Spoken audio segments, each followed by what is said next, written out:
Most of you don't know that coronavirus as a model of a pathogen was isolated in 1965.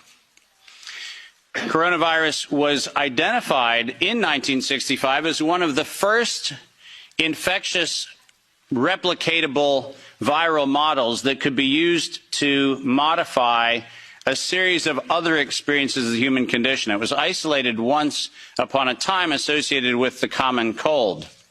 But what's particularly interesting about its isolation in 1965 was that it was immediately identified as a pathogen that could be used and modified for a whole host of reasons. And you heard me correctly, that was 1965. And by the way, these slides are public domain. You're welcome to look at every single reference. Every comment that I made is based on published material, so do make sure that you look at those references.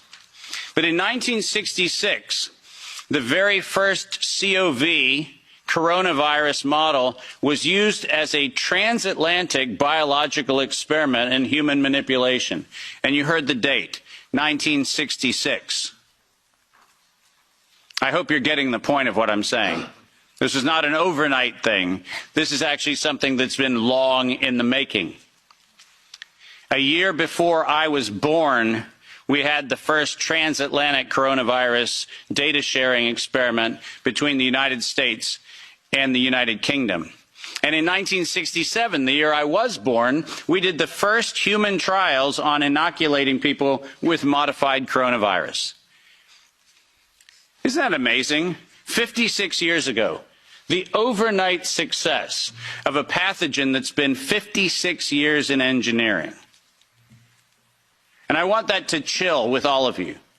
Where were we when we actually allowed, in violation of biological and chemical weapons treaties, where were we as a human civilization when we thought it was an acceptable thing to do to take a pathogen for the United States and infect the world with it? Where was that conversation? And what should have been that conversation in 1967? That conversation wasn't had. Ironically, the common cold was turned into a chimera in the 1970s. And in 1975, 1976, and 1977, we started figuring out how to modify coronavirus by putting it into different animals, pigs and dogs. And not surprisingly, by the time we got to 1990, we found out that coronavirus as an infectious agent was an industrial problem for two primary industries, the industries of dogs and pigs. Dog breeders and pigs found that coronavirus created gastrointestinal problems, and that became the basis for Pfizer's first spike protein vaccine patent, filed, are you ready for this, in 1990. Did you hear what I just said? 1990. Operation Warp Speed? I'm sorry. Where's the warp and the speed? Pfizer, 1990, the very first spike protein vaccine for coronavirus. Isn't that fascinating? Isn't it fascinating that we were told that, well, the spike protein is a new thing. We just found out that that's the problem. No. As a matter of fact, we didn't just find out it was not just now the problem. We found that out in 1990 and filed the first patents on vaccines in 1990 for the spike protein of coronavirus. And who would have thought? Pfizer. Clearly the innocent organization that does nothing but promote human health. Clearly Pfizer. The organization that has not bought the votes in this chamber and in every chamber of every government around the world. Not that Pfizer. Certainly they wouldn't have had anything to do with this. But oh yes, they did. And in 1990 they found out that there was a problem with vaccines. They didn't work. You know why they didn't work? It turns out that coronavirus is a very malleable model. It transforms and it changes and it mutates over time. As a matter of fact, every publication on vaccines for coronavirus from 1990 until 2018, every single publication concluded that coronavirus escapes the vaccine impulse. because it modifies and mutates too quickly for vaccines to be effective. And since 1990 to 2018, that is the published science, ladies and gentlemen. That's following the science. Following the science is their own indictment of their own programs that said it doesn't work. And there are thousands of publications to that effect, not a few hundred, and not paid for by pharmaceutical companies. These are publications that are independent scientific research that shows unequivocally, including efforts of the chimera modifications made by Ralph Baric in the University of North Carolina, Chapel Hill. All of them show vaccines do not work on coronavirus. That's the science. And that science has never been disputed.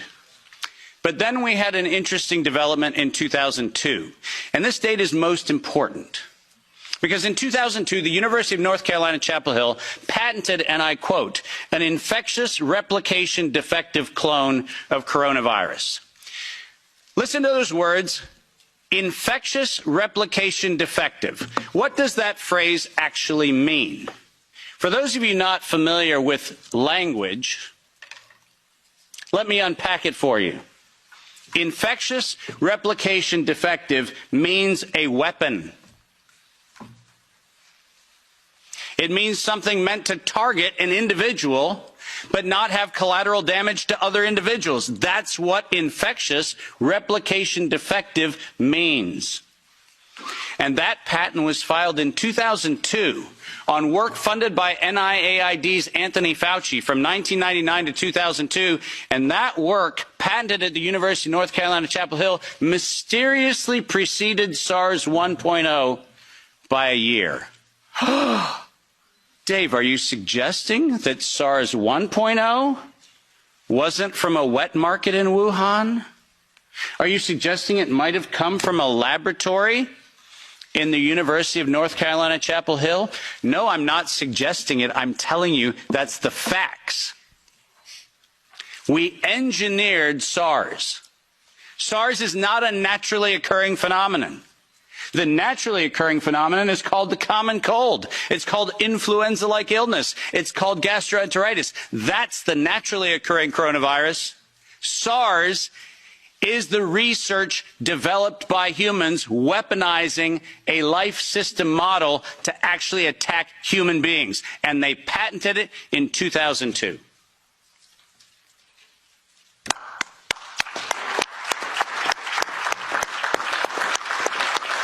And in